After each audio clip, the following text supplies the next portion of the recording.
매일 성경 묵상 나눔입니다. 10월 24일 월요일입니다. 사무엘하 21장을 묵상합니다. 본문을 읽습니다. 다윗의 시대에 해를 거듭하여 3년 기근이 있으므로 다윗이 여호와 앞에 간구하매 여호와께서 이르시되 이는 사울과 피를 흘린 그의 집으로 말미암음이니 그가 기브온 사람을 죽였음이니라 하시니라. 기브온 사람은 이스라엘 족속이 아니요 그들은 아모리 사람 중에서 남은 자라. 이스라엘 족속들이 전에 그들에게 맹세하였거늘 사울이 이스라엘과 유다 족속을 위하여 열심히 있으므로 그들을 죽이고자 하였더라. 이에 왕이 기브온 사람을 불러 그들에게 물으니라. 다윗이 그들에게 묻되 내가 너희를 위하여 어떻게 하랴? 내가 어떻게 속죄하여야 너희가 여호와의 기업을 위하여 복을 빌겠느냐 하니 기브온 사람이 그에게 대답하되 사울과 그의 집과 우리 사이의 문제는 은 금에 있지 아니하오며 이스라엘 가운데에서 사람을 죽이는 문제도 우리에게 있지 아니하나이다 하니라. 왕이 이르되 너희가 말하는 대로 시행하리라. 그들이 왕께 아뢰되 우리를 학살하였고 또 우리를 멸하여 이스라엘 영토 내에 머물지 못하게 하려고 모해한 사람의 자손 7사람을 우리에게 내어 주소서. 여호와께서 택하신 사울의 고을 기브아에서 우리가 그들을 여호와 앞에서 목매어 달겠나이다 하니 왕이 이르되 내가 내어 주리라 하니라.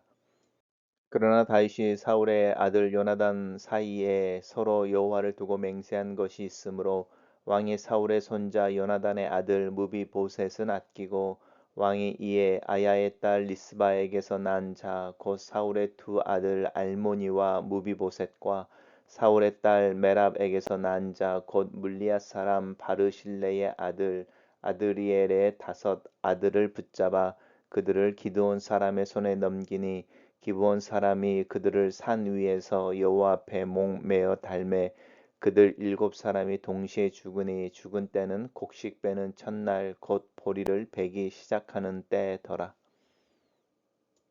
아야의 딸 리스바가 굵은 배를 가져다가 자기를 위하여 바위 위에 펴고 곡식 베기 시작할 때부터 하늘에서 비가 시체에 쏟아지기까지 그 시체에 낮에는 공중에 새가 앉지 못하게 하고 밤에는 들짐승이 범하지 못하게 한지라.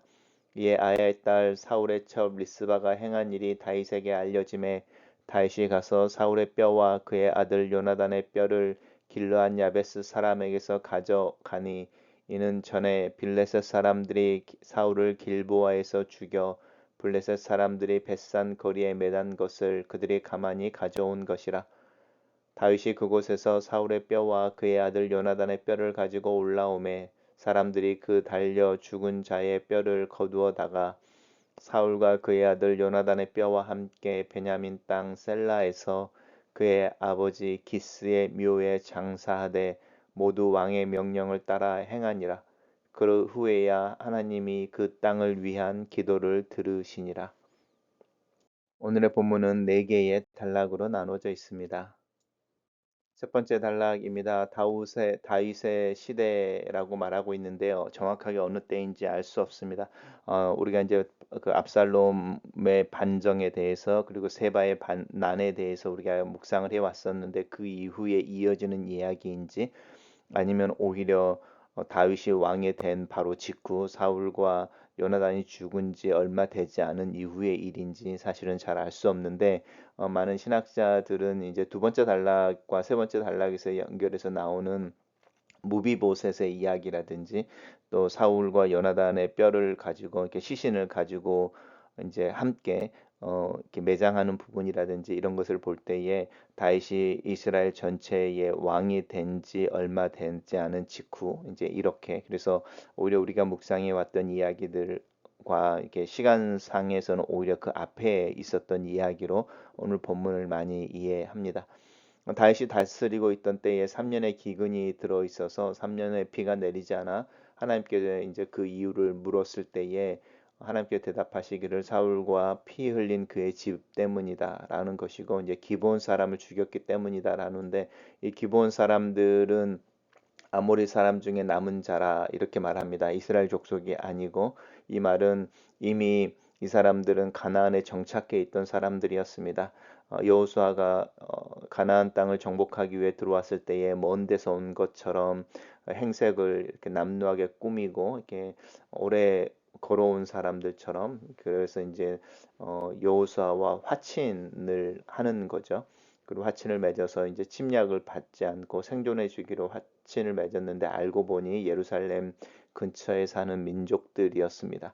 그래서 이제 그들이 이제 약속을 맺었으니까 어쩔 수 없고 이스라엘 족속 중에서 이제 종의 노릇을 하면서 살도록 하는 사람들이었는데, 사울이 이스라엘과 유다 족속을 위하여 열심히 있었다라고 하는데, 이제 이들을 향한, 이스라엘과 유다 족속들을 향한 어떤 그 열심 속에서 이 기브온 사람들을 뭐 우리 지금으로 하면 인종 청소를 했거나, 아니면 그들이 살고 있었던 곳에서 그들을 쫓아내거나, 또 어떤 형태로든 간에 그들을 핍박한 것 같습니다. 그래서 그들을 죽이고자 하였더라 라고 하는 부분, 그래서 이제 사울이 피를 흘린 그것이 하나님 앞에서 옳지 않게 여겨져서 다윗이 다스리던 시대에 3년의 기근이 있었다, 이렇게 오늘 본문이 시작되고 있습니다.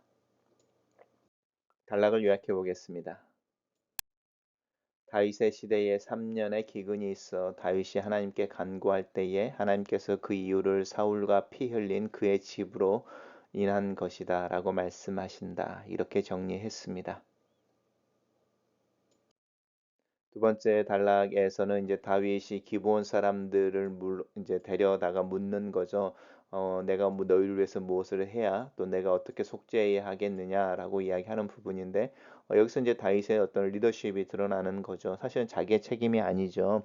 자기의 전대였던 사울 왕의 잘못이지만 내가 어떻게 해야 그 죄를 속죄할 수 있겠느냐라고 사울의 짐을 그대로 물려받아 자신의 어깨 위에 올리는 다윗을 봅니다. 그래서 내가 어떻게 속죄해야, 너희들을 위하여서 무엇을 해야 너희가 여호와의 기업을 위하여 복을 빌겠느냐, 이렇게 말하고 있습니다. 그럴 때 기본 사람들이 복수를 이야기하는데 그 복수의 방법이 좀 다르지요. 그의 집과 우리 집 사이에는 은, 금 이제 이렇게 얘기하면서 어떤 보상의 문제 있지 않다.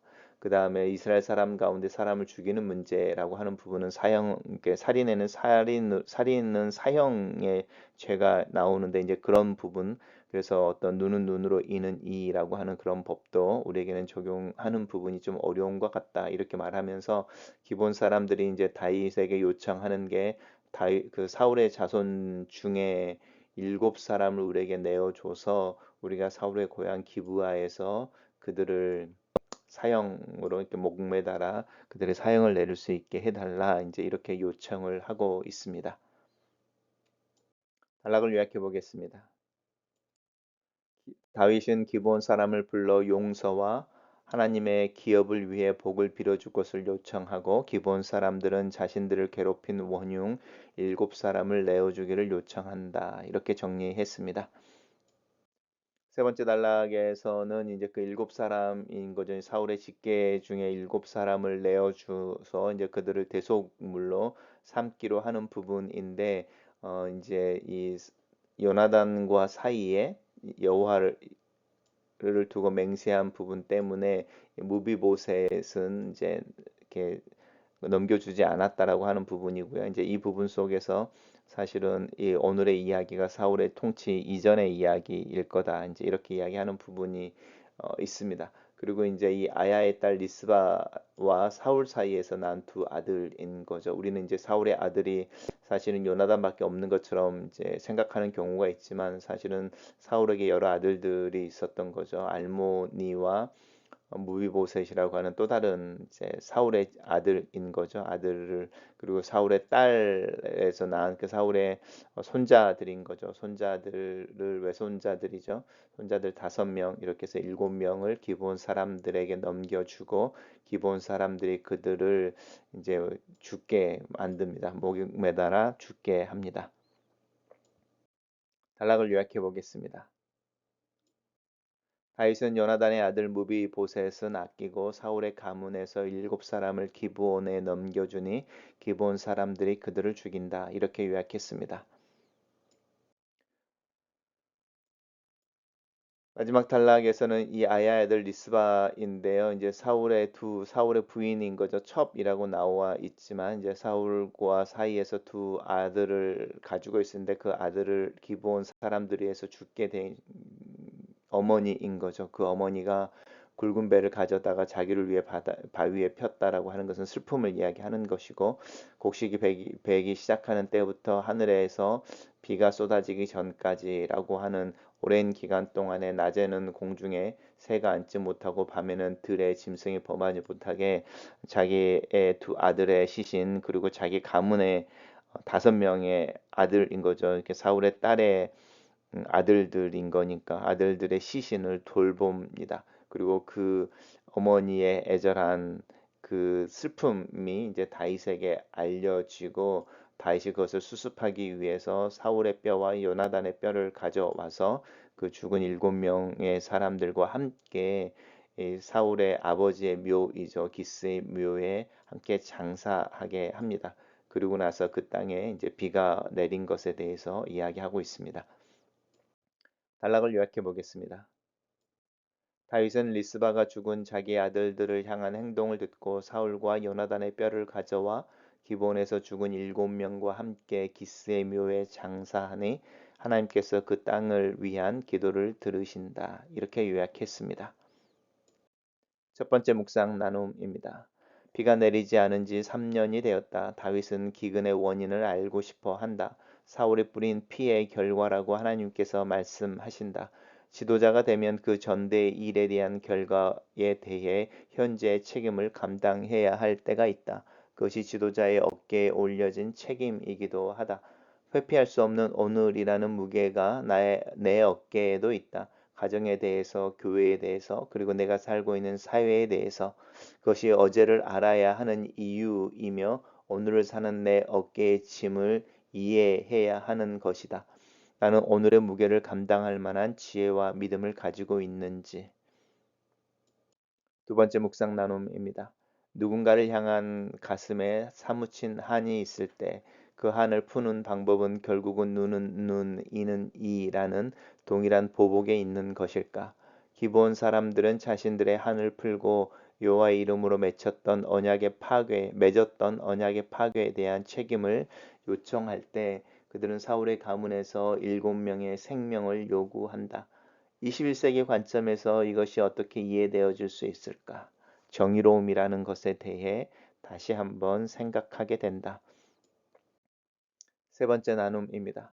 다윗의 행위를 어떻게 이해해야 할까? 사울의 직계 가족들 중에 7명을 기브온 사람들의 요청을 따라 죽음의 현장으로 내몬다. 오늘의 시각에서는 이해하기 어려운 부분이다. 누군가 어제의 책임을 져야 한다면 그 책임을 어떤 방식으로 감당하는 것이 옳은 일일까? 인생은 전도자의 이야기처럼 이해할 수 없고 알 수 없는 일로 가득 차 있으며 무엇이 현명한 선택인지 구별하기 어려운 것들로 가득 차 있다. 다윗은 그 가운데서 자신이 요나단과 맺은 언약을 기억하고 요나단의 아들 무비보셋은 그 형벌의 대상에서 제외해 준다.